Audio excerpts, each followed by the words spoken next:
Rain of Troy Hotline. Alicia, Michael, what's going on? We have takes. I'm actually surprised that your rant line, rave line, whatever, isn't completely full. Why can't we just win a game? Can I blame Michael Castillo for this? Can I blame Bob Connolly for this? Can I put on a zebra shirt and just go out there? Scratch, claw, up against the wall. Can't explain it what I'm feeling right now, guys. I can't believe it. Let's open up that rave line! Woohoo! Oh, I can't believe USC is undefeated. Wait, we're in the Big Ten. What's our record? Oh, no!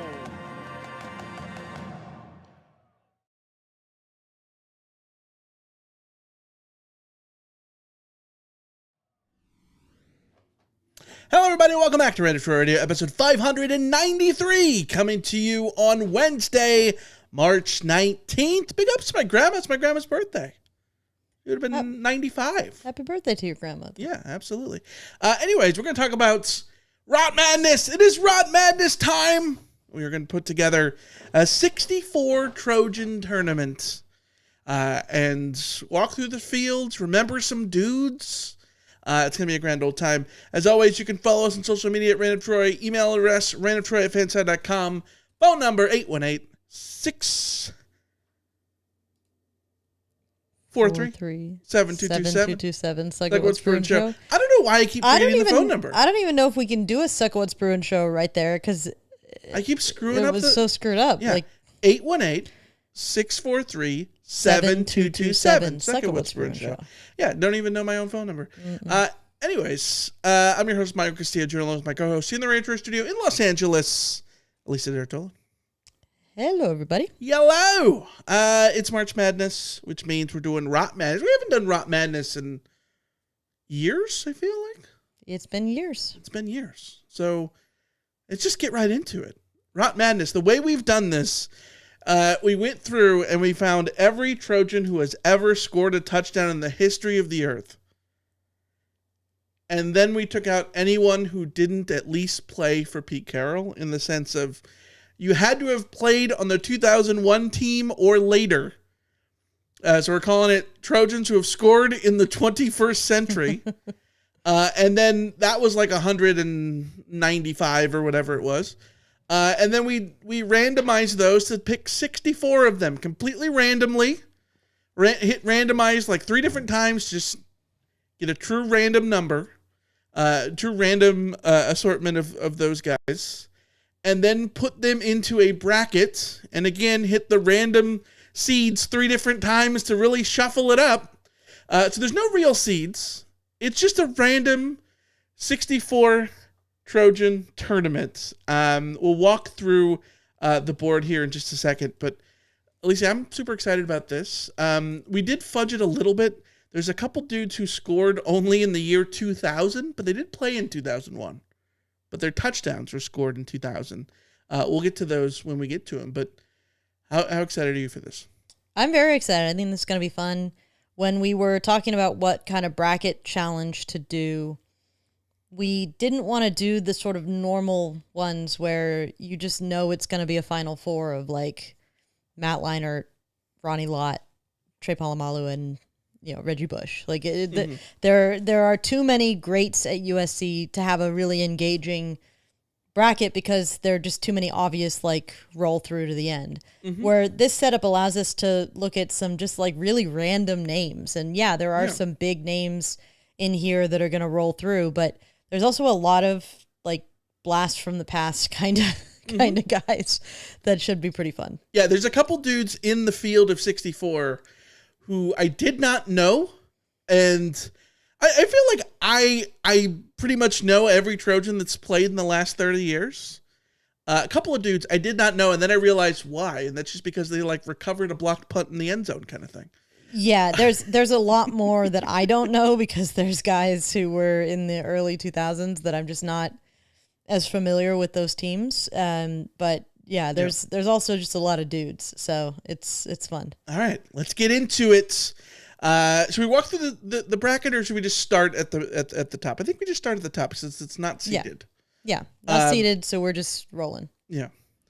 All right. If you're watching us on YouTube, welcome. And here is the top of the bracket for you. We start with our first matchup in the round of 64, Mike Patterson against Amir Carlisle. Alicia, All-American against a guy who transferred away and went to Notre Dame. I mean, is there a question? It's straight up Mike Patterson, right? Yes, it's Mike Patterson. Yeah. Amir Carlisle caught a touchdown at Colorado in 2011. I'm going to break the fourth wall and Sure. ask, is there a way I could get a link to the bracket? Because I have the list of players, but I have no idea who's against who. I will. You're right. I see if that link works for you. If not, I'll let you know in a minute. Let's get to the next one. DeQuan Hampton against Soma Vanuku. 2013. Pac-12 special teamer of the year, Soma Vanuku, against DeQuan Hampton, the guy who had the DeQuan Hampton game against UCLA in 2016. This one's actually kind of tough because Soma was, I think, living in the shadow of bigger and better fullbacks that USC had in the past, but he was kind of like an underrated, important guy at USC. Mm-hmm. DeQuan Hampton was he had that game against UCLA where it felt like he lived up to his full potential, but he was a transfer who just never really felt like he lived up to his full potential. Like he was a contributor, but never a star. This one's tough. I think I'd go DeQuan Hampton just because I think that Soma Vanuku was I think he didn't have as big of an impact in the end as even DeQuan Hampton just having that one big game against UCLA because it was a pretty big game. So I would go Hampton. I'm going to go with you there because DeQuan Hampton had the moment, the big iconic moment. Soma Vanuku had a bunch of fun plays and was super fun in how he was, a big hitter and all that stuff. But he also is tied to one of the most frustrating drives in USC history against Notre Dame in 2012, where inadvertently on a fourth down, he's thrown to and drops a pass that not his fault. Like it was a dumb play call. But unfortunately, when I think of Soma Vanuku, that is the thing I think of. Yeah. Just like it's unfortunate, but when I think of Hayes Pollard, like the first thing I think of is not his good plays. It's that one bad one against ASU. So, DeQuan Hampton, though, the like post from Darnold that he just like jump ball and got it. Yeah. Big game against the rivals matters. Yeah, absolutely. Let's go to the next matchup. Matt Fink against Marcel Almond. Marcel Almond, great two-way guy. Started as a receiver, moved to a DB at the turn of the century. And then you got Matt Fink, the Mr. YOLO Ball himself. I am not particularly familiar with Marcel Almond as like a guy that I think of when I like see a USC uniform or anything like that. He is not somebody who comes to mind for me. So take that for what it's worth. Sure. But Matt Fink and the YOLO Ball game is still one of my favorite games of the past 10 years. Mm-hmm. I think we got to give it to him. Right? It's Fink for me. Yeah. Like it's absolutely Fink for me. I love Marcel Almond when he came up. Him and Kareem Kelly came up together. And then Kerry Colbert was right behind him. And like those three were like the young wide receivers. They were going to sort of take over for R.J. Howard. And then he ended up moving to DB. But all right. Cam Smith and Brandon Carswell. Cam Smith, of course, first of all, I think easily wins this. Brandon Carswell ended up, did he, no, it was Bryce Butler that transferred. Not Carswell. Carswell played for the Trojans. And then I think he played for the Raiders in the NFL. I think no. Bryce Butler went on to play for the Raiders in the NFL. He played for the Cowboys too, didn't he? Oh, was he with the Cowboys? I think he was with a few teams. Either way, wide receiver in the Kiffin era. Yes. Against Cam Smith of the 3 touchdown hat trick, including a pick six against Utah and the big upset win, Clay Helton's first home victory as a USC head coach. Yeah, for me, this is very, very much Cameron Smith. Like, he was one of the best linebackers that USC has had of the last decade. I think USC has been searching for a linebacker, any linebacker, to be a Cam Smith since he left. Like, that's been a huge void, almost to the point where I think that in the moment we underrated Cam Smith, in part because I think he was at his best earlier in his career. Dealt with some injuries, then the defense was kind of funky and it was hard to thrive. So, like, my last impressions of him were not as good as my first impressions of him. Mm-hmm.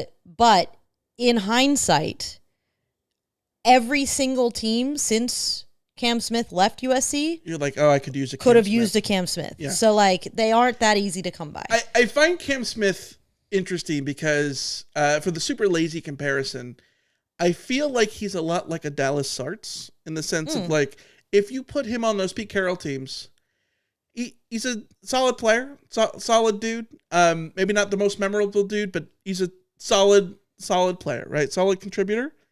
Like a Kaluka Mayava type guy, solid contributor, but not a superstar, not a guy that you're going to, tell your kids about and have some great All-American story about.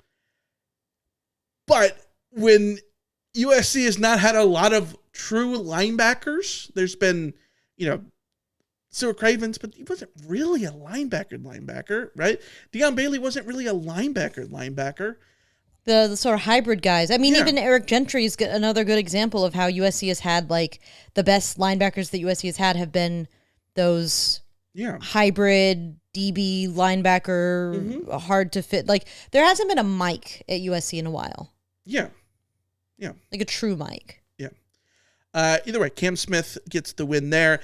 Next one, I think this is a hilarious matchup. Big ups to BracketHQ.com for pairing these two together. Mitch Mustaine and Miller Moss. Yes. Yeah. Yes. Yeah. Wow. Yeah. It's Miller Moss. It's Miller Moss. I mean, just how many games did Mitch Mustaine actually play at USC? Well, he has the one start against Notre Dame, and the iconic one start in the rain. And to be fair, is that the one where if Rojo catches the ball, Rojo the first, yes. Rojo the first, if he like that he puts the ball where he can score a touchdown, and Rojo just drops it in the rain. So there's part of me that wants to rewatch that play just to see whose fault was it. Just to like see it again. There's part of me that's like, no, we're good. But yeah, I mean, Miller Moss, for all his flaws, Miller Moss did start the season for USC. I thought that he played well for the most part, given the circumstances. And in the end, he just didn't have what USC needed from their quarterback. And that's really unfortunate for him. It's unfortunate for USC.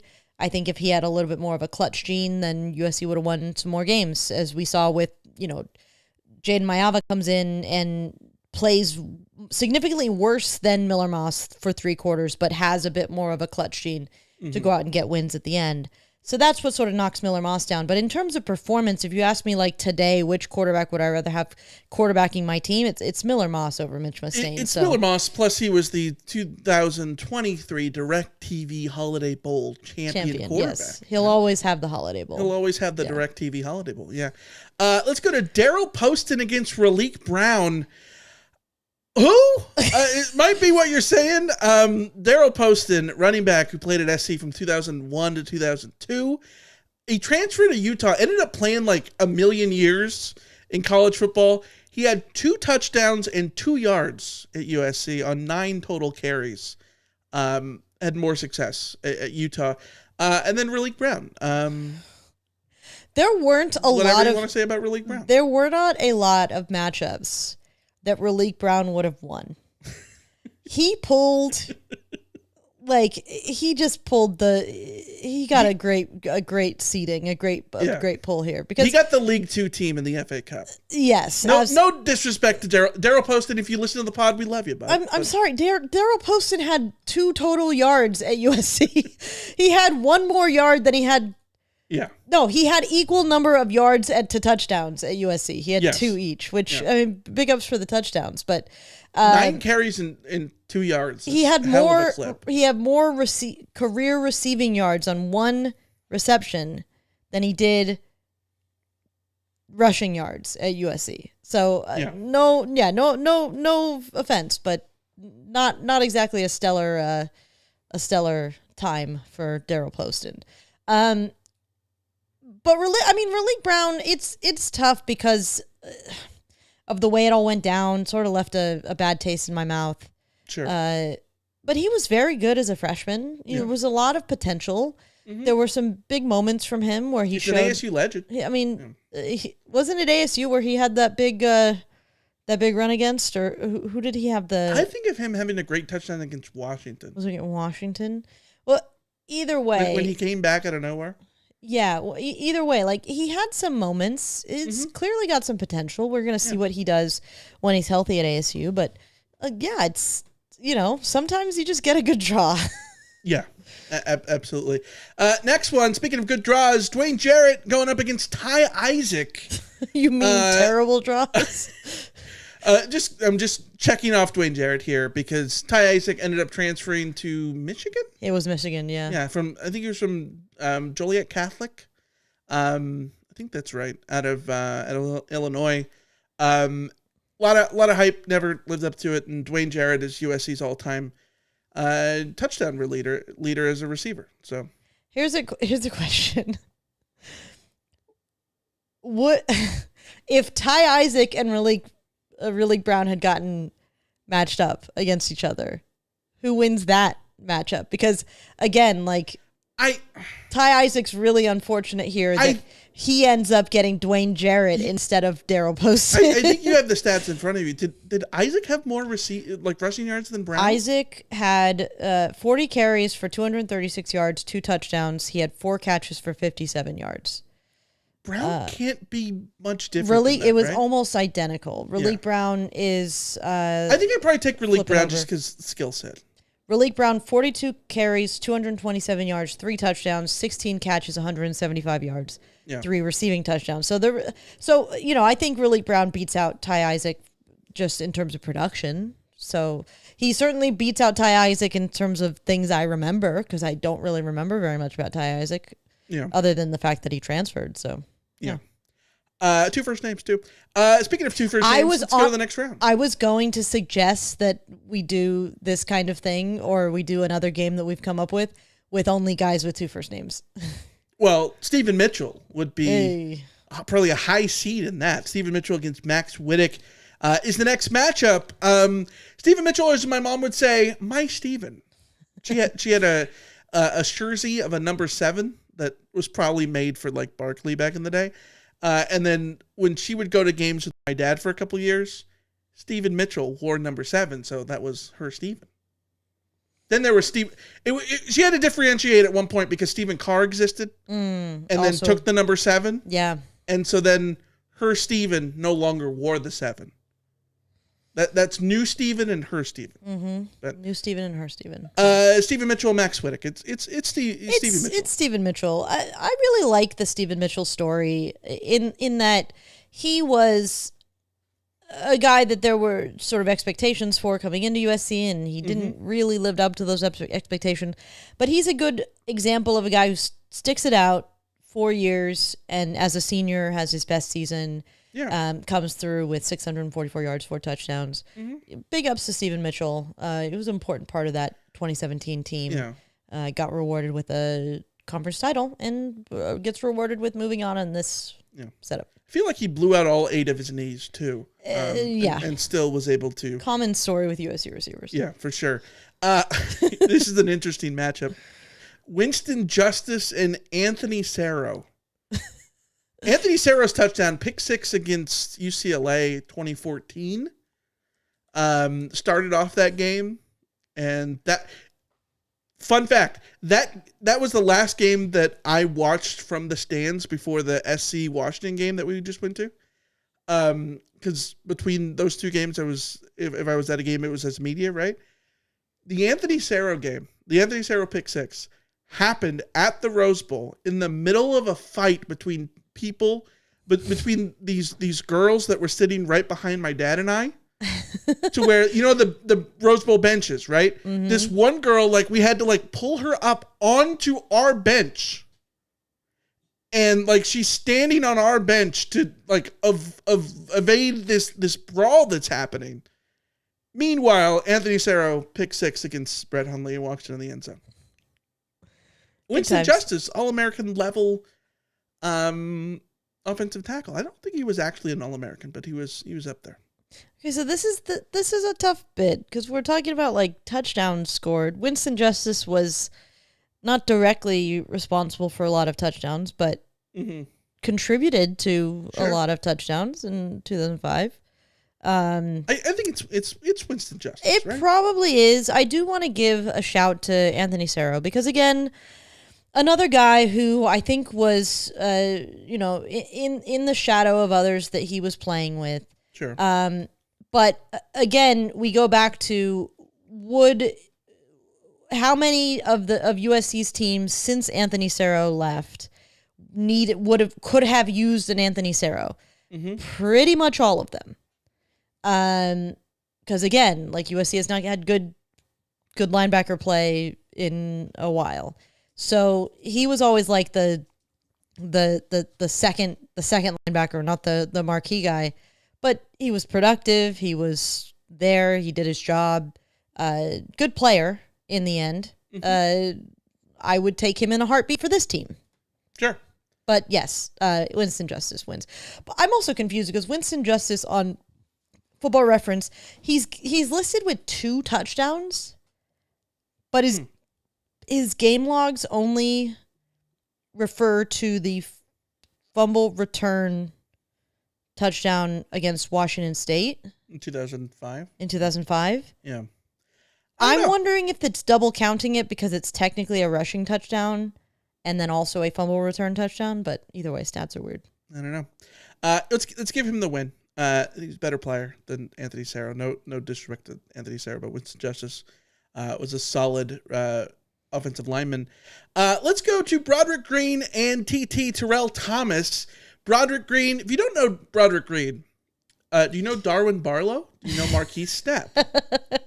Broderick Green was those guys before those guys existed. Those guys walked the path tread by Broderick Green. Yes. Broderick Green, the classic, oh my God, this guy could win a Heisman in 2 seasons if they just keep giving him the ball. And then narrator voice. And they did not give him the ball. Yeah. And then he transferred it to nothing. Okay.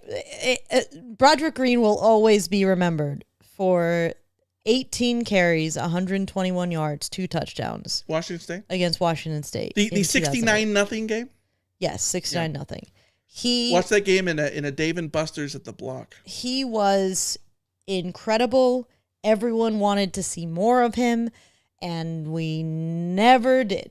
He just didn't get run anymore. Yeah. For that reason, Terrell Thomas was probably going to win his first round matchup anyways, unless he got unlucky, getting a Dwayne Jarrett. Mm-hmm. Terrell Thomas was a fine quarterback for USC, and when I say fine, I mean good. If you talk about best corners in USC history, he's a top 5 corner. I say fine quarterback, a corner in the way that Brits will say fine in terms of that's a class dude. He was a reliable corner who thrived in the Pete Carroll defenses. I don't know that he had too many accolades in the end, but it went on to USC cornerback does. USC cornerback does, and I think he had a pretty decent NFL career. In the end, with the Giants. Yeah, I don't know how long did he won a Super Bowl with the Giants. Maybe 2? Was he on the Super Bowl team? Yeah, at least one of them. Yeah. So he was he was at a position that is not necessarily loaded at USC. I think he is definitely one of the better corners in the history of the Trojans. Yeah, it's even if he's probably a bit understated compared to what other teams might be able to show for their best corners. for sure. It's Dory Jackson's number 1, and then whoever's not number really 2 close. is pick your poison, Yeah. and it's Terrell Thomas, Nickel Roby, Jason Sehorn. You could say like freshman year Ronnie Lott, if you know what I mean. Yeah. Like it's not a clear cut, but Terrell Thomas is in that discussion. He wins there. Let's go to 2 really similar running backs, Austin Jones and your boy Trey Madden. My guy. This is a tough pull for Austin Jones because let's be honest, I am not letting you pick anything but Trey Madden for this. Like you cannot talk me into Austin Jones. You cannot give me stats or anything like that. Austin Jones was a great number 2 running back for USC. Ultimately a strong transfer that was important to the teams that he played on. Mm-hmm. Big ups to Austin Jones. Good job. Trey Madden is still my magic man. Like Trey Madden is still potentially the best running back I've ever seen. Mm-hmm. Yeah, sure. Trey Madden is potentially the Heisman winner that USC didn't have. Mm-hmm. Trey Madden is potentially, he's not a Dominic Davis. Let's Trey Madden, not get ahead of ourselves. Trey Madden is theoretically the difference for USC in 2013, 14, and 15. The difference between being decent teams and being actual contender kind of teams. If he stays healthy the whole way, USC has potentially different seasons. Does Trey Madden's family direct deposit you this? I'm just saying. Bribes? I am just saying. Trey Madden. I love Trey Madden. Love Trey Madden. I think Austin Jones is like you said, a really good number 2 running back in a good 2 running back system. Both these guys would sort of fit the same bill. So, if you put Trey Madden, if you gave Trey Madden to the Lincoln Riley offenses that have focused in on one guy, sure, and he stays healthy, it's big F. Yeah, I mean, don't hurt me. Let's go to the next one. I don't really think we needed to discuss the next one. Steve Smith and Jay Fair. I am very sorry, Jay Fair. Moving on. There is no question. It's Steve Smith. This is an interesting one. Deontay Burnett and Red Ellison. I think it's Deontay Burnett. He had one of the most iconic touchdowns in USC history in the Rose Bowl against Penn State. The greatest pass you've ever seen in your life from Sam Darnold into triple coverage. Perfectly right in there. Red Ellison, though, fan favorite, USC legacy. Solid tight end turn fullback thing. This is really tough. Yeah. This one hurts because I think Deontay Burnett should win any matchup he's in against unless he gets really, really unlucky. Mm-hmm. Like you said, he has the iconic moment. He was a very important player for USC teams that achieved things. Yeah. But Red Ellison, he was the guy that made things go. Yeah. He was the unsung hero. I want to say he was a captain. He feels like he someone was who would have been definitely a captain. captain. Right? Yeah. So it's Deontay Burnett, but You're taking Burnett then. We agree on Burnett? It is absurd that Raleek Brown gets to advance to the next round. This is and like not the Red 8-9 Ellison. matchup where it's come on. It's difficult. Yeah. Next one, Will Poole and Steve Stevenson. Yeah, Steve Stevenson. 22 career catches. He had 2 touchdowns in 2000, wide receiver. Played in 2001. So he played in the 21st century. But his touchdowns in the 20th century. In 2000. But he's matched up against Will Poole. 2004 Rose Bowl legend Will Poole. This is Will Poole. It's Will Poole mostly because speaking of greatest corners, USC corners, I was going to say Will Poole. Will Poole would win a lot of matchups that he got put in here. Yeah. The fact that I literally don't know and have never heard of Steve Stevenson, aside from the fact that name is incredible. Will Poole. So I think most of you will know that I'm a graphic designer by day, and when I'm creating some sort of graphic that needs a name in there, I always put Namer McNamerson. You should do Steve Stevenson. Steve Stevenson. It's pretty good. Could fit Yeah. Let's go to Stanley Havili against Jason Leach. Jason Leach filled in for Troy Polamalu, was a safety.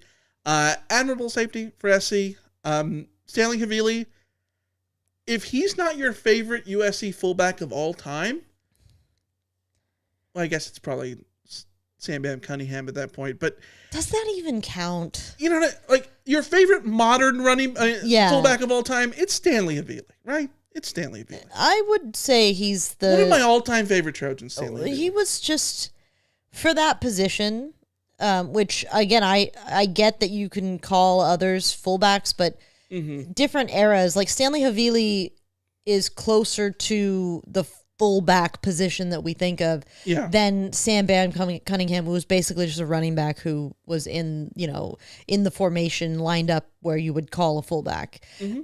So yeah, this is rough for Jason Leach, because he did, he achieved stuff. He was stood in well, acquitted himself relatively well. Yeah. But Stanley Havili is going to run away with this. Yeah. Absolutely run away with it. Like one of the most fun playmakers that USC has had this century. Yeah. Kevin Arbet against Mike Williams. I feel bad for Kevin Arbet. Oh, Kevin Arbet. I feel bad, bud. That's rough. Kevin Arbet, first of all, the most unluckiest Trojan of all time.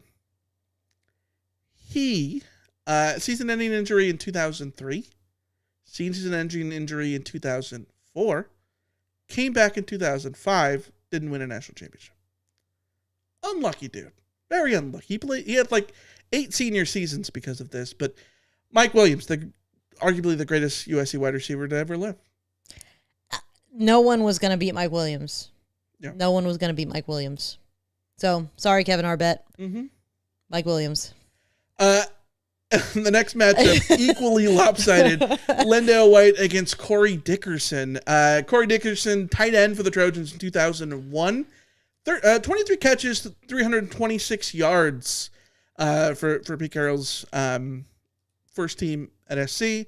But Lendale White has like 50 touchdowns. It's Lendale White. I'm going to be honest. I'm glad that Lendale White gets matched up with a person who I didn't know existed. If it was Mike Williams and Lendale White in the first round, I would have had you re-roll. There's no way.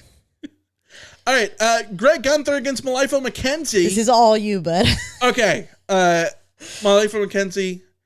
I believe he's a king. Is he a king or a prince? I think he's a king back in Samoa. It's gonna be horrible if it's Tonga, but I'm pretty sure it's Samoa. And he, lovely player, number 21. When I was a kid, I would create little fake sports players. I would always have somebody named Mackenzie because of Malifo McKenzie. Love the guy. Going up against Greg Gunther, who is 8'2" tall, played for the Trojans in basketball and football at tight end. This is Malifo. Malifo McKenzie. Here's a comparison for you. Stanley Havili before Stanley Havili. Yeah. Okay. Running back, like a running back, fullback kind of hybrid, more of a running back skill set. That makes sense? Yeah. Yeah. That's Malifo McKenzie. He had a lot of receiving yards. Yeah, that's what I'm saying. Yeah. Let's go to Lee Webb against David Osbury. This is David Osbury. David Osbury, USC receiving core 2007-ish. How do I say this and not get A, demonetized on YouTube, but B, sound out of pocket? David Osbury, great ass. True though. Like the tree trunks. Hey, an ass is really important for football players, actually. Yeah. An ass, hockey players too. For hockey players, basketball players, soccer players. The ass for athletes is important for a lot of sports. And, big dude. Being able to like box out, being able to like, all of that. So, yeah. David Oz, again, I did not know that Lee Webb existed. Fullback, 9-yard touchdown run against BYU in 2004.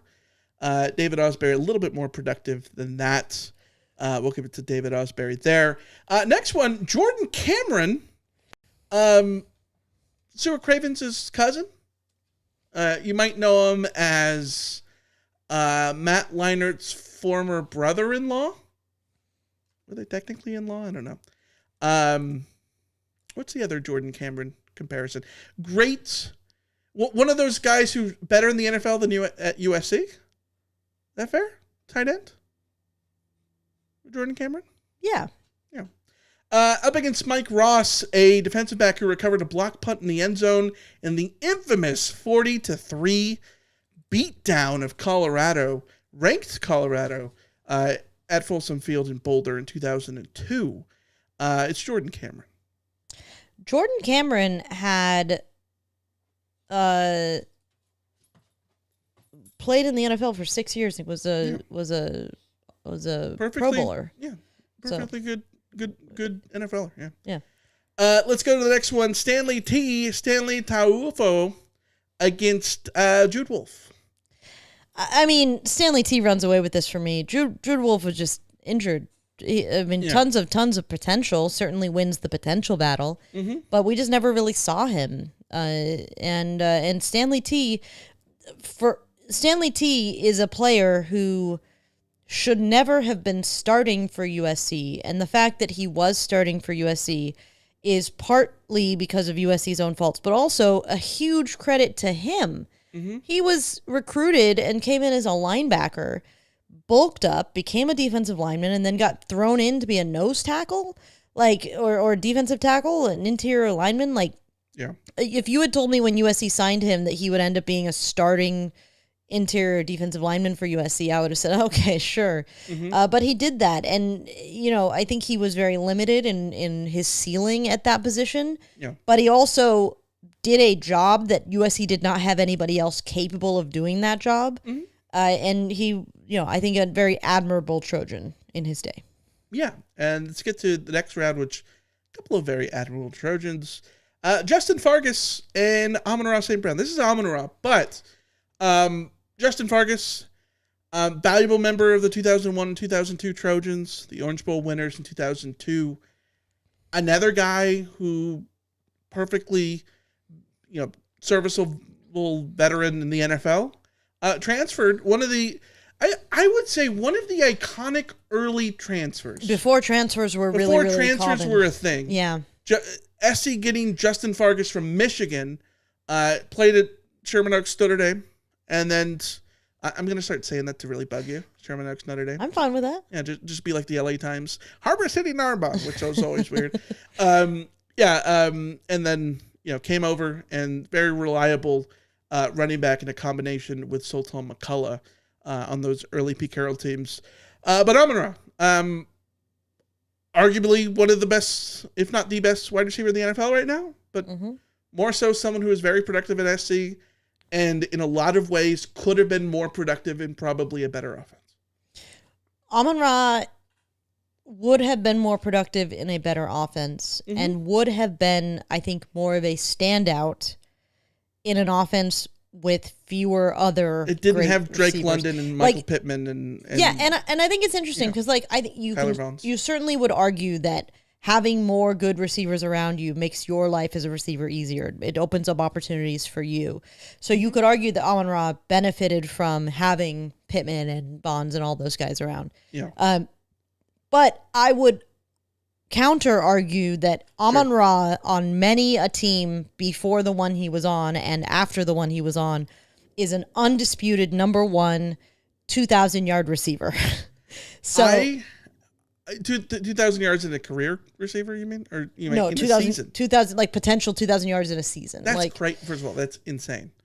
I know, but I'm saying there are certain offenses that Amon-Ra could have been as productive as Marquise Lee, kind of stuff. I think one of my hottest takes maybe is that I think Amon-Ra, Steve Smith, and Robert Woods, if you swapped jerseys and faces and all of that, in a lot of ways, I think you wouldn't notice. And that's a testament to how good all three of those are. Yeah. Also, Amon-Ra, I mean, his final season at USC is the COVID season, so he doesn't really even get to be like, that everybody on those seasons didn't really get the full force of would he have been a 1,000 yard receiver? Like, where on USC's list of all, like, in terms of production, receiving yards or receptions, where would Amon-Ra be if not for only 6 games in 2020? Yeah. Let's get to the next one. It's Kyron Hudson against Sandy Fletcher. For some reason, the bracket thing, I've updated this like 3 different times, and it still says Kyron Ware Hudson, which is copied over from the list that we put together from statistics. But Kyron Hudson against Sandy Fletcher. Sandy Fletcher, wide receiver for the Trojans. He had a 6-yard blocked punt scoop and score against Penn State in the 2000 Kickoff Classic at the Meadowlands against Penn State. It's Kyron Hudson. Runaway Kyron Hudson. It's a runaway for Kyron Hudson. Good matchup though for Kyron Hudson because Kyron Hudson is in that Chris McFoy tier of like solid number 3 receiver. Solid number 3 receiver with some huge moments though, like huge catches. Like the Kyron Hudson has one of the best catches I've ever seen. Like ever. Yeah. I mean, yeah, ever. Yeah. So, I think, if he ends up against Amon-Ra St. Brown, he's not not moving on. But I think he would have beaten a lot of other guys. I just on the strength of that catch alone. Yeah. Tyler Pate against Anthony Brown. Anthony Brown, defensive back. I think he had a pick 6 against Cal. At Packbell Park, remember that 2011? That would be the he had a great game in that game if I remember right. And then like had a season-ending injury. I remember seeing him at taper like the next week on crutches. He's against Tyler Pate, one of your maybe favorite tight ends. I don't know. Where are you on Tyler Pate? One of my favorite tight ends. Yeah, I could love me some Tyler Pate. I think he was your classic like. I would put him in the USC Hall of Very Good. Not like the greatest tight end that USC has had. Hall of Very Good is very good. Like, okay, the Hall of Good. Sure, yeah. Not to besmirch Tyler Pate, but like to me, Hall of Very Good is like Dominique Byrd.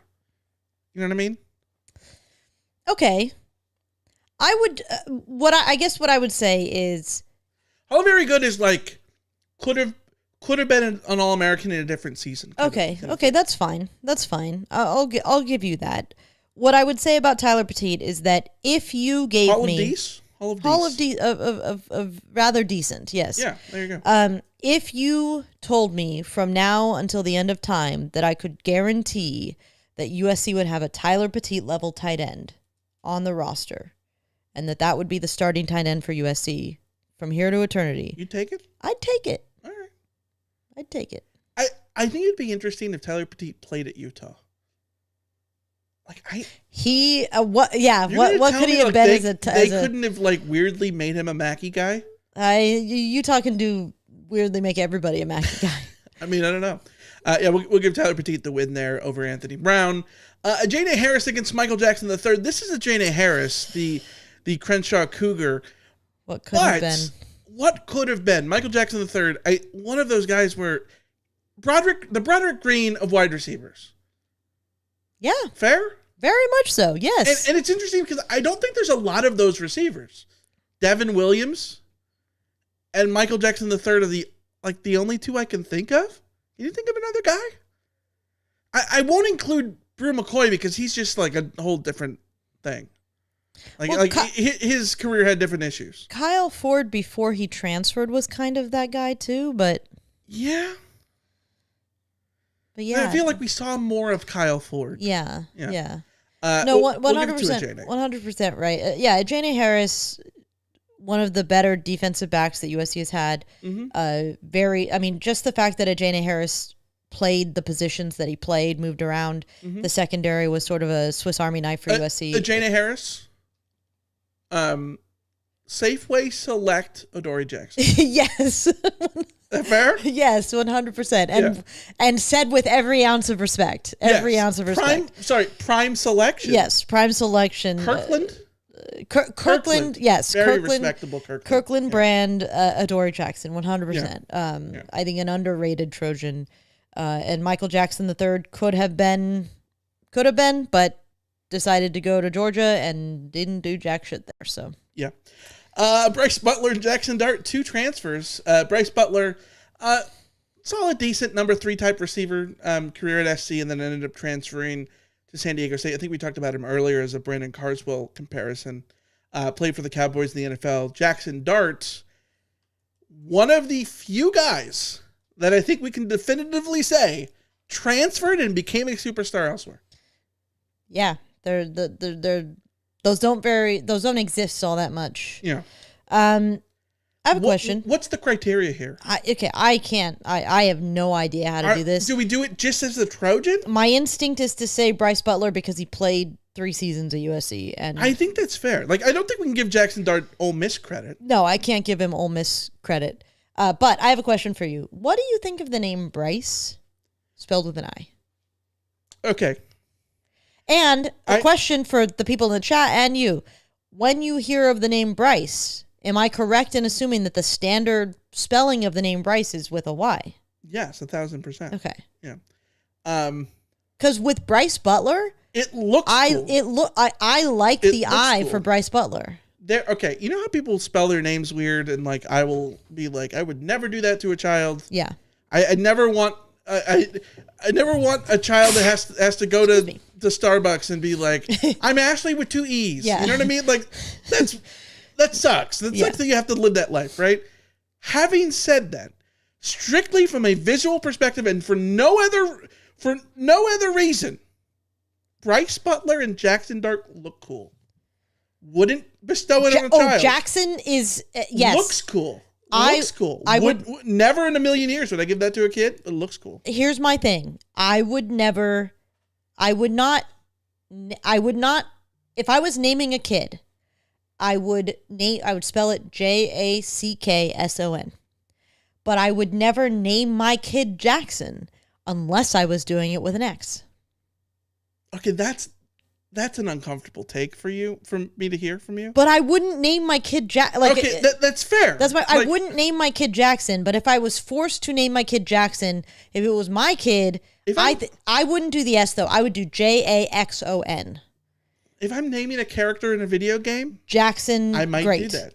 But I also Naming a human being, no. if my brother, for instance, if my brother was having a baby boy and he was like, Alicia, we want to name him Jackson, how should we spell it? I would say Jackson. Correct. But Jackson with an X.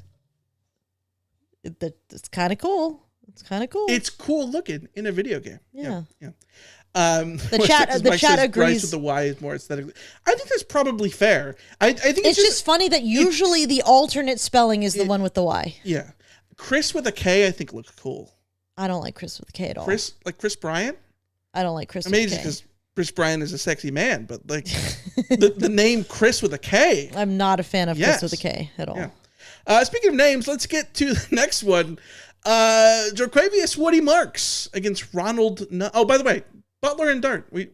I say Butler just because he was 3 years over 1. I think that's fair. That's fair. Woody Marks against Ronald Nunn. This is definitely Woody Marks. I'm just clicking the check mark here. But Ronald Nunn, 57-yard pick 6 against UW in 2003.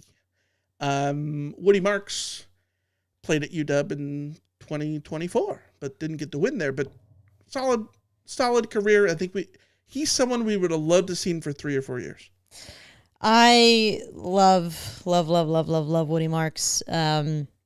It's tough because this line of transfer one-off running backs, I just keep thinking USC can't possibly keep winning me over with these dudes, and every single one of them wins me over. So, I look forward to what comes next. But man, Woody Marks for 3 years, even for 2 years, would have been really, really fun. I love West Texas Mike, though, saying he's looking forward to coming across a Jackson J. Jackson with the Jackson with an X and then Jackson with the CK. Yeah, and to which I wrote in the chat, that's Jackson if you're Jackson if you're nasty. All right. DJ Shoemate against Keontae Ingram. Quick, what number did DJ Shoemate wear? 8? 10. 10. I believe 10. Right. Again, though, we're talking again about a Keontae Ingram who came into our lives for a brief moment and made made life brighter. I love Keontae Ingram. I think he runs away with this. No offense to DJ Shoemate. If your name is DJ Shoemate, how is your nickname not Foot? Because Foot is a terrible nickname. But you're the mate of a shoe.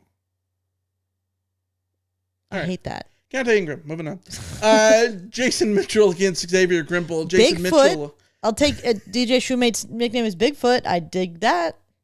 Wait, did you actually look it up? Is it really? No, Oh. I'm just saying if he was. Jason Mitchell against Xavier Grimble. Jason Mitchell, doesn't he have a kid that's a recruit right now? I want to say. Probably. But that's he was on those Pete Carroll teams as a depth wide receiver. If I remember right, he had like a big game with a big touchdown. I can't remember. Maybe it's like Stanford 2005 or something. I don't know. Either way, Xavier Grimble, solid tight end. You're talking about Tyler Petit? For me, that's Jason. That's Xavier Grimble. Yes, Xavier Grimble again in that mold of Grimble, Telfer, Petit, guys who I think are you're just standard mold, solid receiving. Tight ends who do a solid job blocking as well. That should be what a par tight end is. Par, yeah, no, that's. I was trying to think of what to sort of do that. Yeah, Grimble, Petit, Telfer, all of those par. Yeah. Not exceptional, but I would take par for a lot of. I would positions. take Anthony McCoy over those guys, and I would take Fred Davis over Anthony McCoy. I mean, that's not fair. But yeah, I like those guys. Absolutely sufficient for sure. Yes. So Grimble moves on. Yeah, we give this to Grimble. We talked about Chris McFoy. Here he is. Chris McFoy against Vidal Hazelton. Can you do me a favor? Can you pull up the numbers? I need to. Yeah, I think there's a very good chance that Hazelton has more catches than McFoy. I'm going to make the case for McFoy here. Okay, Vidal Hazelton. I think 2 seasons. I think he caught like 49 passes in 2007. Something like that. Okay, let's see. At USC, 4 years at USC for Chris McFoy. His best season was 21 catches, 272 yards. Overall, he had 57 catches, 649 yards, 2 touchdowns. Both of his touchdowns came in 2006. Sure. Vidal Hazeltine has 3 years at USC, transfers to Cincinnati. His best season is 50 catches, 540 yards, 4 touchdowns. However, that was basically his only season. Yeah. His totals at USC are 57 catches, 586 yards, and 4 touchdowns. So this is across 4 years. Do you get your 600-ish yards, or across like 1 year do you get your 600-ish yards? I'm giving it to Chris McFoy. I'm happy to give it to Chris McFoy as well. Yeah, and I feel bad because I think Vidal Hazelton gets a little bit of a bad rap because of the drama. That was like his dad or his guardian or whatever's drama, right? Yep. But drama's still drama. Yeah. I like Chris McFoy. Yeah. Solid dude. If he didn't have All-Americans in front of him, he probably would have had more production. Yeah. All right. Zachariah Branch against Blake Ailes. Well, this is the in the chat. West Texas Mike says, why aren't your regions labeled? Because it's completely random. That's why I said the regions don't matter. But if there was a region of like extremely hyped out of high school, like 5-star, they're gonna be insane, and don't live up to it. Here you go, Zachariah Branch and Blake Ailes. Okay, Blake Ailes, I think, like truly never lived up to it. Just didn't do anything. Branch because he was an All-American. Zachariah Branch was an All-American, and even this past season, I know that it wasn't the season that people wanted from Zachariah Branch. But we've talked about a bunch of receivers here who were sort of not journeymen in terms of like what you'd say in the NFL, but like when you think of a journeyman receiver in the NFL, like that, the numbers they're producing, like that's the kind of stuff they're producing. Mm-hmm. Zachariah Branch, 47 catches, 503 yards, a touchdown. Should have been 2 touchdowns because they stole that one from him. Like, it was a decent season. It's not a 5-star season, so I get it, but like. His showing in 2 seasons at USC was rather positive. Like this isn't Gary Bryant Jr. Well, those 47 catches, more than double what Chris McFoy ever did. I mean, there you go. Yeah. So it's unfortunate that Zachariah Branch didn't, want to stick it out at USC, but what he did in 2 years was pretty solid. And if he didn't have the 5 stars next to his name, I think people would have been perfectly happy with that output from him. Yeah. All right. I think this is the last one in the. This is the last one. Yeah. Brew McCoy against Emmanuel Moody. Dudes who transferred to the SEC. Emmanuel Moody transferred to Florida, and Brew McCoy. I loved Emmanuel Moody. I was very sad. I was so excited for Emmanuel Moody. Yes, he was very good. Showed promise. Another one of those Broderick Green types, except didn't run like Broderick Green at all. More of a silky guy. Is it Brew McCoy just for the ASU game? He had a touchdown and then recovered the onside kick, right? I'm going to give it to Emmanuel Moody. Okay. For this reason. 9 games, 79 carries, 459 yards, 2 touchdowns, average 51 yards a game, 5.8 yards a carry. Yeah. In the stable, yeah. While sharing... And even though he left USC under not great circumstances, he left under much better circumstances than Brew did, so... Did he win a title in Florida? I think so. What year did 2008, yeah. Yeah. All right, let's go back to the top. We'll move a little bit quicker here. Second round of 32. Mike Patterson against Daquan Hampton. It's Mike Patterson. It's sorry, Daquan. Yeah, it's Mike Patterson. It's All-American Mike Patterson. Yeah. Matt Fink against Cam Smith. Cam Smith. Again, I love me some Matt Fink. YOLO ball forever. But Cam Smith was much more essential to USC for much longer. Here's an interesting matchup. Miller Moss and Raleek Brown. I think it's Miller again. It's Miller. Miller, just an unbelievable draw. It's going to end because look who's looming. Who is coming out? He's going to get his comeuppance. Yeah. Hell of a run to the Sweet 16. I am happy with Miller being there because here's the thing about Miller, even though it didn't work out for him, he stuck it out. He believed in himself. Yeah. He won that starting job. He, as we said before, played relatively well. Mm-hmm. It sucks that it didn't work out for him, but like as far as Trojans go, I think he acquitted himself well, so it's fine. Yeah. Dwayne Jarrett and Stephen Mitchell? It's Dwayne Jarrett. It's Dwayne Jarrett. Sorry, Stephen, but Dwayne Jarrett is Winston Justice against Terrell Thomas. Okay. That's a tough matchup. Okay. But I think it has to be Terrell Thomas given his significance to his position. Yes. Winston Justice, great player. He's not a top 30 USC offensive lineman of all time. Bingo. Exactly. Terrell Thomas, top 5 corner of all time none. at USC. Yes. Yes. 100% agreement there. Yeah. If you're talking about like what their overalls in a video game would be, it's probably about even. Yeah. They're probably both like 88s. Flip a coin. Or whatever. Yeah. If we had to flip a coin, then I might argue that like how many touchdowns did Davis have versus Winston Justice's one? Thomas, yeah, Terrell Thomas. Like, I don't know, maybe that wouldn't. Yeah. Trey Madden against Steve Smith. Alicia, I am not. You shut your mouth. You shut your mouth. You're not getting this one. You're not getting this one. I'm taking the Taft-Toreador, Steve Smith. Here's the problem. Like, Steve Smith, one of my favorite Trojans of all time. Like, I will continue to argue that Steve Smith was more important to USC in 2004-05 than Dwayne Jarrett was. Because to me, having that reliable slot guy is so important to an offense. It's one of the reasons why I love Mekhi Lemon. I love a slot guy. So I'm happy with Steve Smith moving on, but I would have fought really hard for Trey Madden in a lot of other matchups, is I guess what I'll say. Have I ever told you the story of when I met Steve Smith? Is this the, like, in Colorado in the tunnel or something like that? No, that's a different story. Me and my friend, a couple of my friends, we went to the Coliseum for the 2005 LA City Championship game. Crenshaw against Taft. We are sitting like 20 rows up at like basically where the band used to sit, like the 40-yard line or whatever. and this guy is walking down the aisle, and it's Steve Smith. And I'm like, oh my God, that's Steve Smith. My friends are like, what? I'm like, that's Steve Smith. Oh my God, that's Steve Smith. I'm like, fight on, Steve. And he just looked over and Nice. a little head nod. Very nice. Deontay Burnett and Will Poole, 2 Rose Bowl heroes. I go Deontay? I go Deontay here. It's Deontay.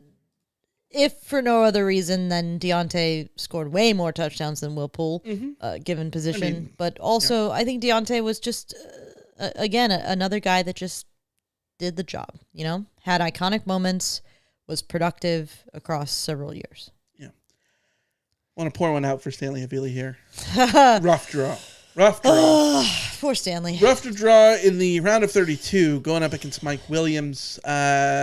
Mike Williams, moving on. It's going to be fun, though. Some of the names that are on here, once we get down to Final Four, it's going to be. I think it's going to be tough. We're going to be able to talk it out. Mike Williams over Havili, yes. Let's talk about some of the most iconic number 21s in sports history. Lendale White against Malifo McKenzie. It's Lendale, but honestly, like I said, if I'm making a character in a video game and I'm giving him 21, I'm thinking of Malifo McKenzie. I like saying Malifo. I think Great it's a good name. There should be more Malifos out there. Yeah. David Osbury against Jordan Cameron. Why couldn't Trey Madden be here? Is it David Osbury? Does David Osbury win on ass alone? He might. Let's give it to David Osbury. I think David Osbury. I'm looking at similar stats. production. Probably similar. Maybe a little bit more than Cameron. Osbury 700 yards receiving on 64 catches. Yeah, there's 7 no touchdowns. way Jordan Cameron. Cameron only had one season at tight end for USC. 16 catches, 126, one David touchdown. Osbury. Then yeah, David Osbury rolls. Okay. Stanley Taven Almiron. That's Almiron, right? Yes. Moving him on. Yes. Salute to Stanley T, but yeah. Kyron Hudson against Tyler Petite. Tyler Petite. Give me Petite. Kyron, you had the greatest catch I've ever seen. Congratulations. But give me Tyler Petite. You disagree? I do, but I'll let you have this. Okay. I think it's a coin flip. I don't think it's egregious either way, but I will let you have the Tyler Petite there. As long as I get a Jana Harris in the next round. Oh, yeah. Against Jana Bryce Harris. Butler? Against Bryce Butler, yeah, not close. Yeah. All right. Moving on. Oh, God. Woody Marks against Keontae Ingram. Hell of a matchup. Hell of a great. If you had a bracket of just transfers, I think this would be a very interesting matchup you could talk about for 10 minutes. But is it Woody? I think it's Woody. Okay. Here's what I feel about. I feel bad about Keontae Ingram. Because the problem with Keontae Ingram he was in the is that worst he played offense. on a dog shit offense. Yeah. On a dog shit team. Okay, so USC Woody Marks. In the last 4 years, USC has had 5 primary transfer running backs. Yeah, Ingram I think was the most productive out of all of them. Keontae Ingram 911 yards in his one and only season. Yeah. Travis Dye and Austin Jones. Travis Dye 884 yards. Travis Dye on his way to way more than that before the injury. Austin Jones, 705 yards in 2022 and 477 yards in 2023. Mm-hmm. Marshawn Lloyd, my personal favorite of the group, 820. Okay. And then Woody Marks comes through with he got the 1,133, and he adds 321 through the air. So I would argue that my favorite of the transfers. Okay, my favorite of the transfers is Travis Dye. Mm-hmm. The most productive across a season, as a main guy, is definitely Woody Marks. Yes. If you have to pick somebody for one game, I think I'm probably taking Ingram. But again, it's a little unfair because Ingram played on a bad team. I think if Ingram played on last year's team, he would have been much 911 yards on a bad team in that team. Yeah. With that quarterback play being what it was. Yeah. Didn't he have a 200-yard game against ASU or something? Either way, we'll take Marks. 204 yards against Arizona. Okay. Xavier And he Grimble- didn't play the last 2 games of the season. So, like, he would have been a 1,000-yard receiver. Yeah, absolutely. Xavier Grimble and Chris McFoy. Xavier It's Grimble? Grimble. Yeah, it's Grimble. All right. Zachariah Branch and Emmanuel Moody. It's Branch. It's Branch. Yep. Yeah. All right. Sweet 16 is set. Let's move up. Who moves on to the Elite Eights? Mike Patterson against Cam Smith. Interesting matchup. Okay. So I think this is tough. This is tough. I think there's a universe where it's not tough and we just say straight up it's Mike Patterson. Because I think that's a perfectly reasonable All-American. All-American, just one of those. Again, you talk about like how many years after Pete Carroll could USC have used just a single, like Mike Patterson for like one game in any season. Yes. He's a difference maker on most of the teams since the Pete Carroll era ended. Right. I don't want to do Cam Smith a disservice though, because he across 4 years was such an integral part of USC's defense. Scored some. I mean, the 3 interception game against Utah is still one of the like best performances from a linebacker in USC in a long time. So don't want to do him like a disservice, but it is Mike Patterson, right? Yeah, it's Mike Patterson. Like Mike Patterson against, like one of the All-American level linebackers that USC has had is probably a more tight conversation in the end. Yeah, like Keith Rivers and Mike I Patterson. think Keith Rivers and Mike Patterson would be a very tough conversation. Yeah, more so than this. So yeah, I give it to Mike Patterson.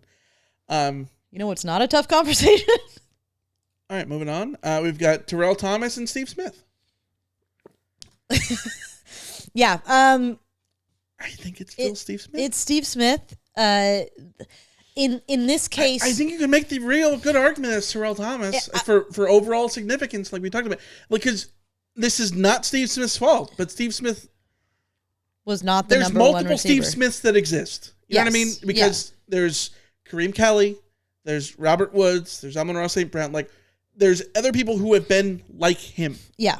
There are very few people who have been like Terrell Thomas. Yes.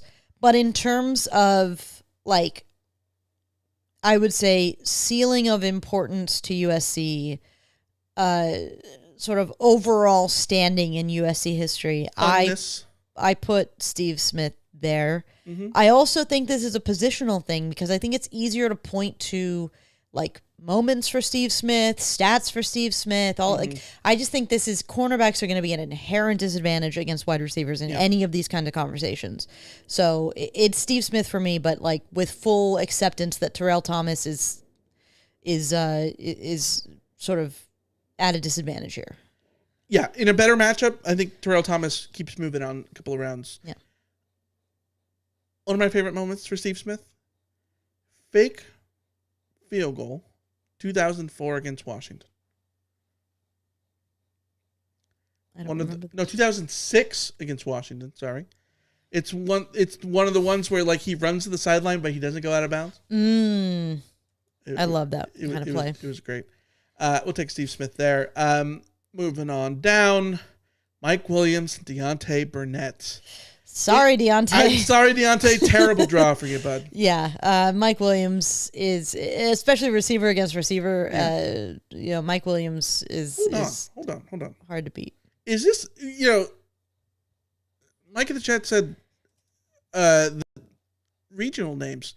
I think this right here, this is the Rose Bowl region.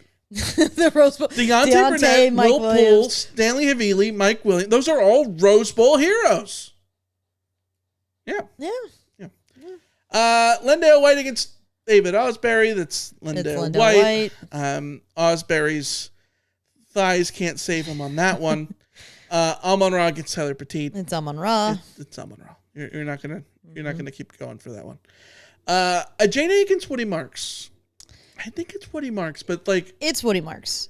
I know it's a one season sample size. I know that, but and trust me, like I love Jalen Harris. I've been a big fan of him for most of his career at USC. But Woody Marks, just the impact he had, I think that Woody Marks is one of the best running backs USC has had in the century. So, yeah. Bummed for Jalen Harris because it's a tough draw for him. Yeah. But I think it's Woody Marks. And then we go down to the bottom. Xavier Grimble against Zachariah Branch. It's probably still Branch.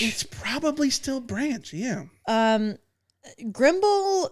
The problem with Grimble is that he's par, like we talked about. Yes, and mind you, Branch, I think you could say flamed out in some ways, but like that's only because the expectations were absurd. But also, again, he was an All-American. His freshman debut against San Jose State is something that Xavier Grimble never had.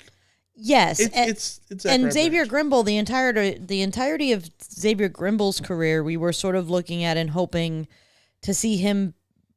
And every tight end in that era was getting compared to Fred Davis, so it probably wasn't really fair. Sure. Or even Anthony McCoy. Getting compared to those two guys is not necessarily fair, but like it was constantly can Grimble, because of the two, Grimble and Telfer, Grimble had the higher ceiling, and he just never really got there. He never had. I don't even think he had like that one game. Boston College. 2013. He had a great catch up the seam. Mm-hmm. Grimble and Telfer, I want to say that some of their most productive years were in 2011 as freshmen, which is wild. But we'll give it to Branch. But definitely there's arguments there. Yeah, if you disagree, send off in the chat. Call the Rant Line 818-643-7227. In 2011, Grimble's second game, he has 5 catches, 66 yards, and a touchdown.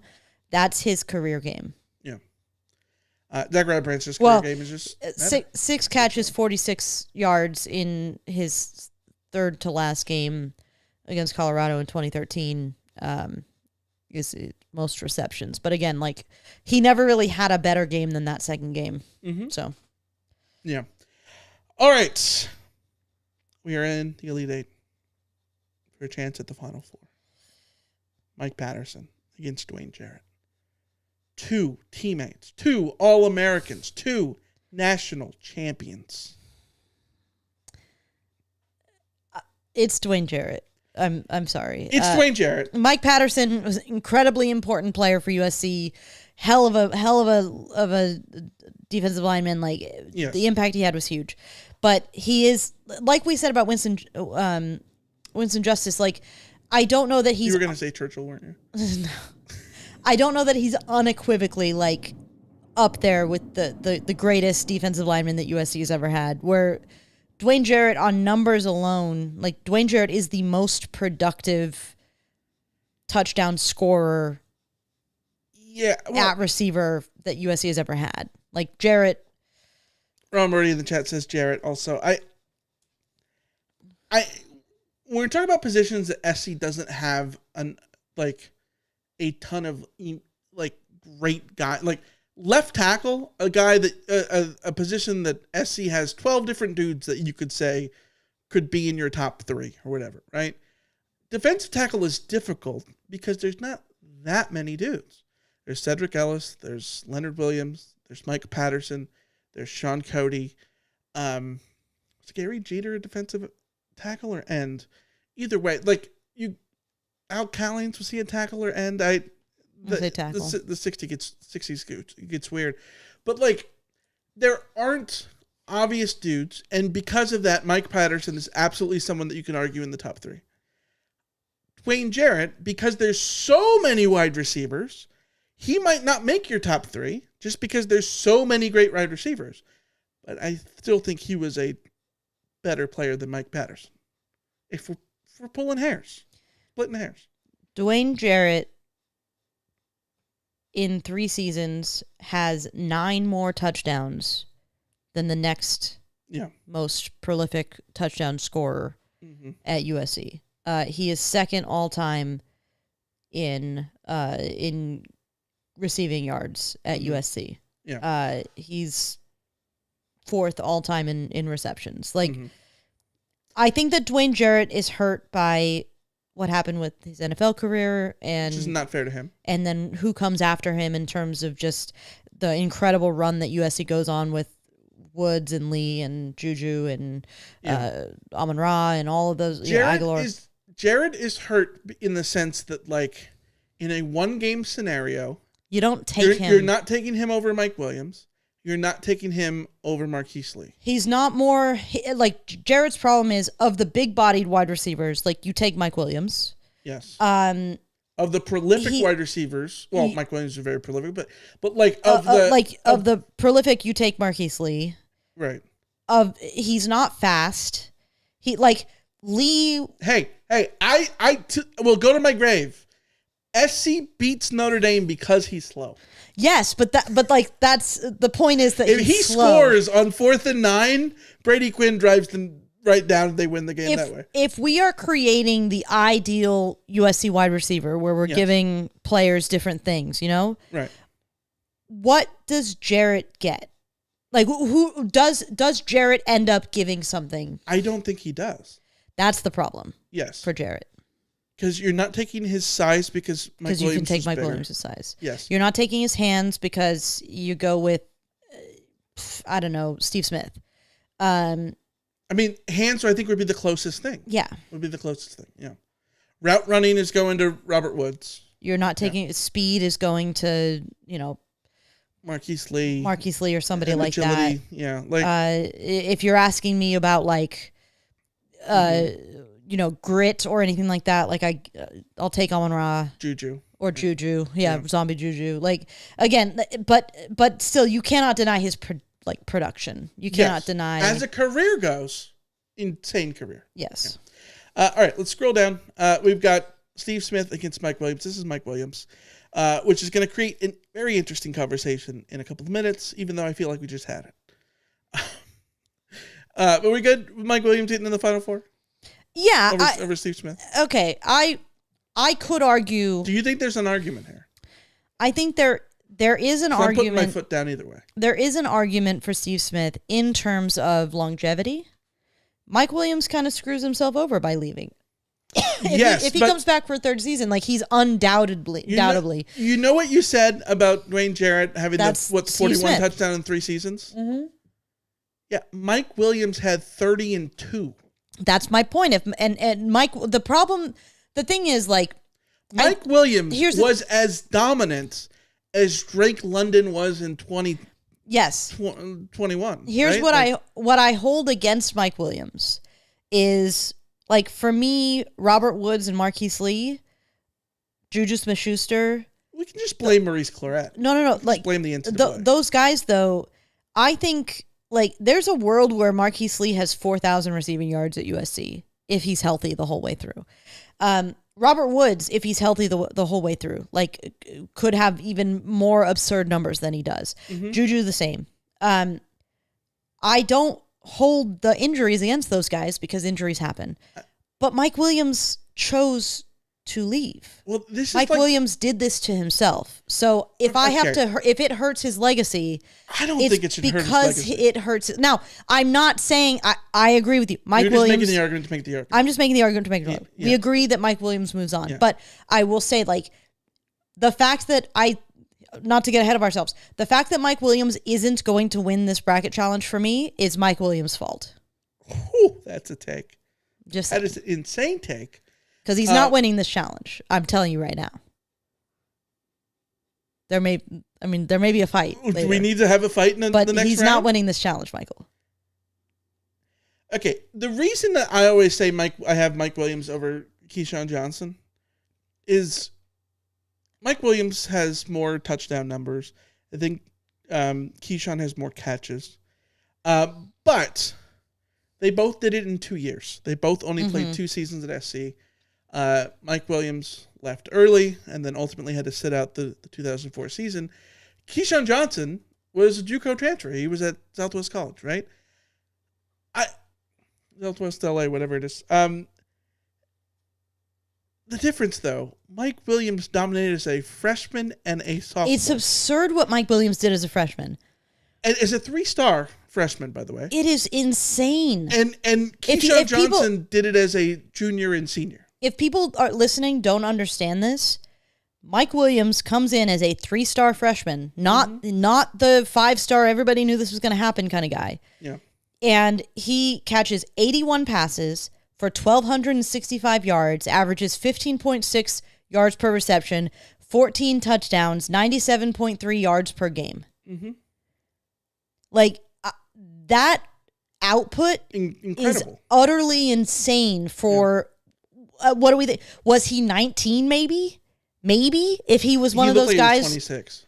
He looked like a full-grown man. But let's say that he was one of those freshmen who is back a year or whatever. At most, he's 19 years old. I feel bad for Mike Williams for like 2 reasons. One, because his NFL career didn't pan out. That also hurts him greatly. It hurts him greatly, in the national scope. And number 2, that there's like 18 different people named Mike Williams. And when you Google Mike Williams, you're not going to get this Mike Williams more likely than not, which is annoying. By the way, if you're a Washington football fan, that probably is annoying for you too. You got to Google Huskies instead of what anyways. Mike Williams was 18 years old. I just feel like kids of these days don't know what they had. And Mike Williams, like, you know what I mean? Like, I feel like I need to go scream from the rooftops how good Mike Williams was. Yeah. All right, Lendale White against Amon-Ra St. Brown. God damn, that might be the hardest matchup of them all. This is really tough, but I think it's Lendale, and I don't think it's it's tough. I just don't think it's close in the end. When you talk about their SC careers, yes. Yeah. When you talk about their SC careers, Lendale White is, in any other era, Lendale White is an All-American Heisman winner. The only reason he doesn't have those things to his name is because he literally was playing next to an All-American Heisman winner. Because the greatest man to ever play football was next to him. Yeah. So but even so, Lendale sits atop USC's, again, in terms of stats. 51 touchdowns, 52? Let me see. Like Dwayne Jarrett, he's got 52 touchdowns. Yeah. The next closest is Charles White with 46. And Charles White played all 4 seasons. Yeah, and Lendale did that in 3 seasons. Yeah. No modern running back has come close. Ronald Jones is the closest in 3 seasons. He had 39 touchdowens. Yeah. And he had fewer receiving touchdowns than Lendale, by the way. And Lendale has Rojo 5 receiving wasn't touchdowns. Splitting carries the way that Lendale is. It's what Lendale did, especially knowing that he was splitting carries with Reggie Bush. I think this is the biggest argument against Amon-Ra too. Is Amon-Ra had to split receptions. Yes. With an incredible receiving core. And yet he wasn't nearly as productive as the other guys. Now, the counter for Amon-Ra is that if you put Amon-Ra in Norm Chow's offense or Lane Kiffin's offense, then Amon-Ra probably has a much more productive career. Well, the irony is he was in an air raid under Graham Harrell that should have benefited him the most. Yes, but and I think there's a world in which it would have if SC had better quarter. I mean, Amon-Ra played as a freshman in 2019 was pretty damn good too. Okay, so compared to Lendale, Mike Williams, Steve Smith, Dwayne Jarrett. Yeah, Amon-Ra plays with the worst quarterback, the worst offensive line, the worst defense, the worst, worst everything. The worst everything. Everything about those teams that Amon-Ra played on is worse than what any of those other guys played with. And while playing with a bunch of elite receivers at the same time. Yes. Yeah. All right, moving on. Woody Marks against Zachariah Brandt. It's hilarious Woody Marks. That Woody Marks is I love Woody Marks, but it's hilarious that Woody Marks is getting to the Final Four. Yeah.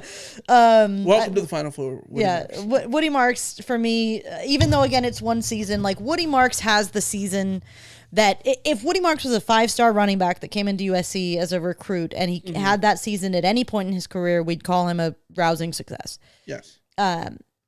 What he does coming in and Again, he benefits from being in Lincoln Riley's system, but like Zachariah Branch was playing in that same system, so it's not like you can Woody. We can have that conversation when it comes to other players, but against Zachariah Branch, it's just not close. Woody maximized his ability, his talent, and what he was able to do, his production, in the same offense that Zachariah Branch was unable to maximize his ability, his talent, his production. All right. This is a weird view. You can't really see it. But the Final Four, Dwayne Jarrett against Mike Williams and Lendale White against Woody Marks. Actually, I know how it's funny how this split into receivers and... Yes. You can zoom out, by the way. Yeah, but when I zoom out, it doesn't really help. I think the way to do it is this. Sorry, a little... Oh, up, wrong button. Did I zoom in too much? There we go. I am losing my mind here. Here we go. I think. Yes. Yes? Still not really better. Okay, Lendale White against Mike Williams. Make your argument. Go ahead. Are we in the Elite Eight? No, we're in the Final Four. There we go. Sorry, I was backed up. Yeah. Dwayne Jarrett, Mike Williams. Mm-hmm. I can't. Dwayne Jarrett gets the longevity. He has the longevity bump. Longevity in quotes, yeah. The problem is that Mike Williams still wins at productivity, efficiency, overall ceiling, skill set, dominance, like degree to which an defense had to account for him. Dwayne Jarrett's career touchdown numbers do not exist if Mike Williams played in 2004. Yes.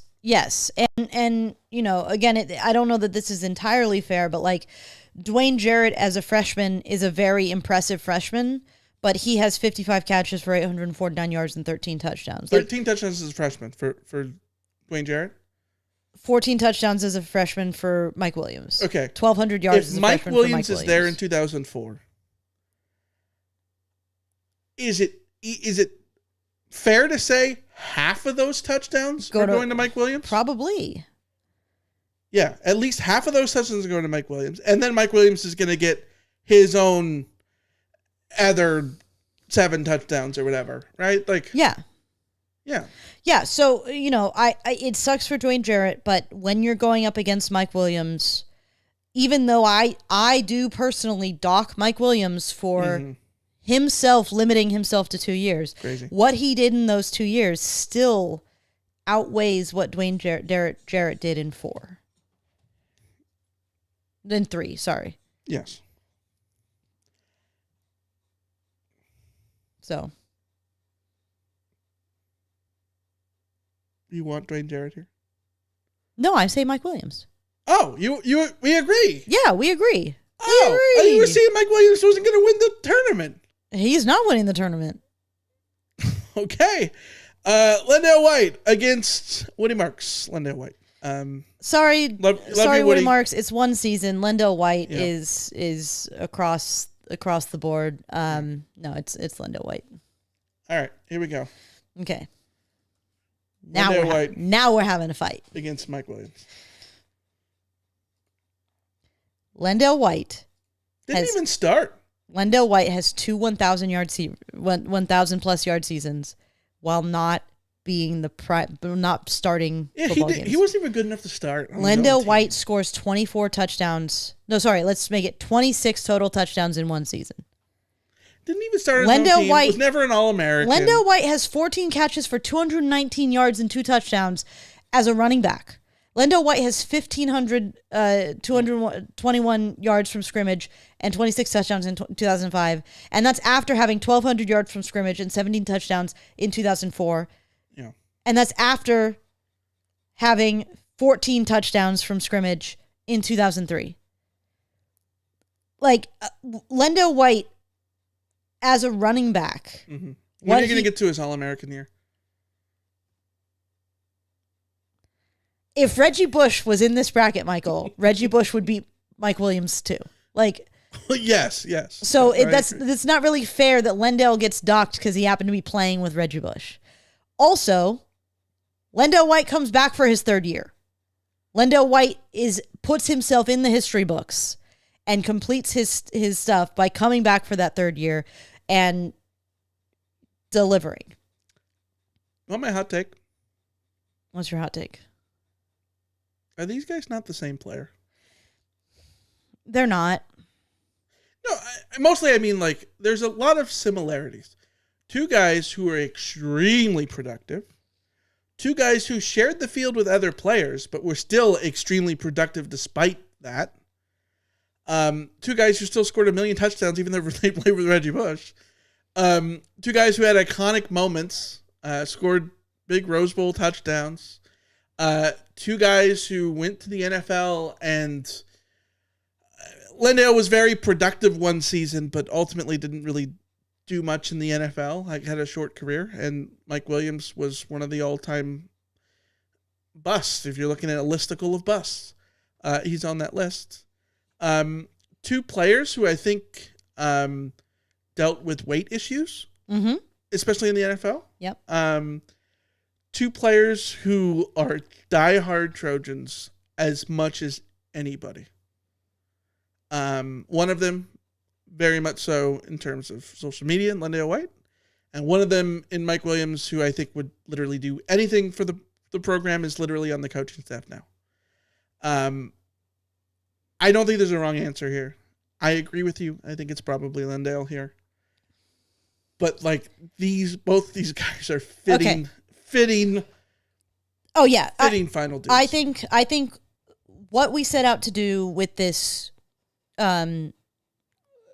bracket, I think we achieved in that, as we talked about. Mm-hmm. If you have this just with like the 64 best Trojans of all time, we get to a Final Four that is very expected. This is an Elite Reggie Eight Bush. matchup, probably.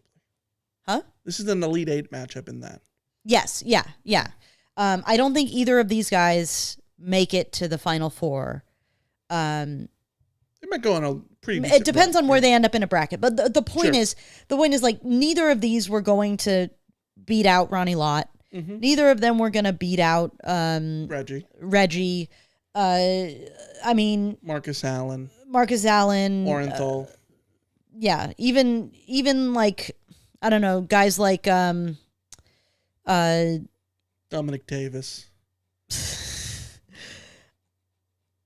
Matt Leinart, Carson Palmer, those guys are potentially. I mean, you could even talk about Caleb Williams if you really wanted to. Yeah. I don't know that I would have Caleb over either of these guys, but that's a different issue. I would easily. You'd have Caleb over Mike Williams or Lendale White? Yeah, you wouldn't?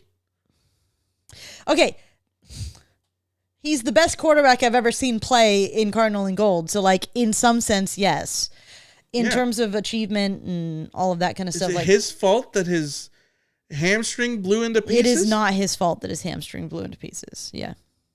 But the point is, like Rama Murdy says, if Reggie Bush is anywhere in this, and if Ronnie Lott is anywhere in this, they're on a collision course. And so what we've come up with is we've looked at a whole bunch of different guys who might not have gotten their say. Mm-hmm. And we come to a point where we get to what you and I both find to be a very satisfactory championship matchup. I don't think there's a wrong answer here. Mm-hmm. So here's what I would put. You and I both seem to agree that it's Lendale. Sure. I think I probably feel more strongly that it's Lendale. Mm-hmm. You probably have a little space in your heart for Mike Williams getting through if you could manage it. I love me some BMW. So, put it to the people. Okay. The people. Comment, like and subscribe. Who do you got? Mike Williams, Lendale White. Yeah.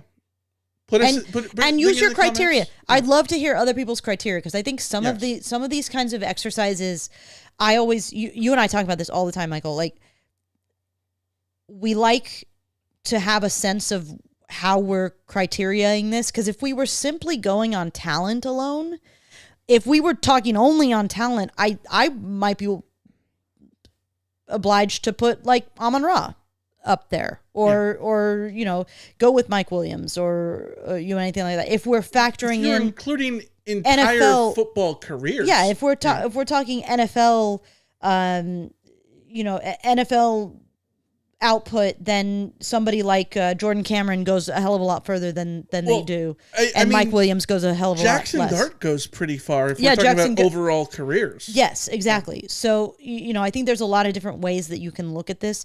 The way I try to balance this out is talent ceiling, talent actual showing, production, importance, what you won, what era you were in, how that impacts who you were, all of that kind of stuff. So I think coming out from my perspective, coming out of this with Mike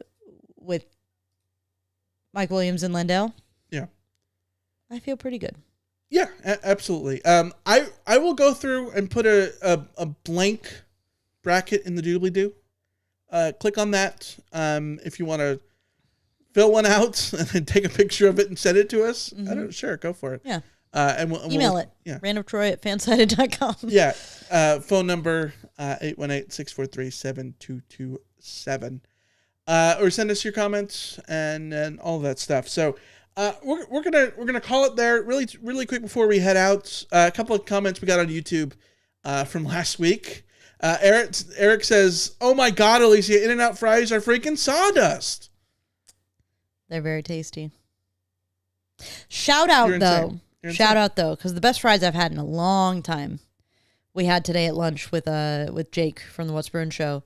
Angry Boy Burger in Van Nuys. I took a lot of crap about the Valley, how the Valley lacks burger places. Something that the LA Basin and the South Bay have. The LA Basin, you got your Steves, your Louis, your Bills, your Teds, your Tams. None of that exists in the Valley, except for this new Angry Boy. It's in an old Taco Bell, that my childhood Taco Bell that my family used to go to all the time. Yeah. It's really damn good. I got their ribeye steak sandwich today. Their French fries. Not sponsored, by the way. Beautiful. The steak, perfect. Everything about that lunch was excellent. So, those fries are better than In-N-Out fries, but In-N-Out fries are still better than McDonald's fries. I think I might eat a turd over an In-N-Out fry. What are you, Badger? Not get into that. Cam in the chat says Mike Williams' 2 years were amazing. His 2 years were more powerful than Lendale's 3. Because of that freshman year, he was unstoppable both years, but Lendale gets it on longevity. Going with Mike Williams, BMW with the wow factor. It's very fair. Matthew says Mike Williams, but would have been Lendale if he converted that first down. Too soon. Too soon. All right, we're going to call it there. We'll be back next week. And then after that, we're taking a week off. But we'll be back next week, March 26th, to talk more USC football. More current stuff. We didn't get into any sort of news or anything. It's the off season. Plus, we're basically just March waiting Madness. for them to put out their spring prospectus, because I just want to see if the 55 is going to be on that roster. I'm waiting with bated breath. Officially. I think it will, but all right. We'll be back next time. Until then, we'll see you. see ya. See ya.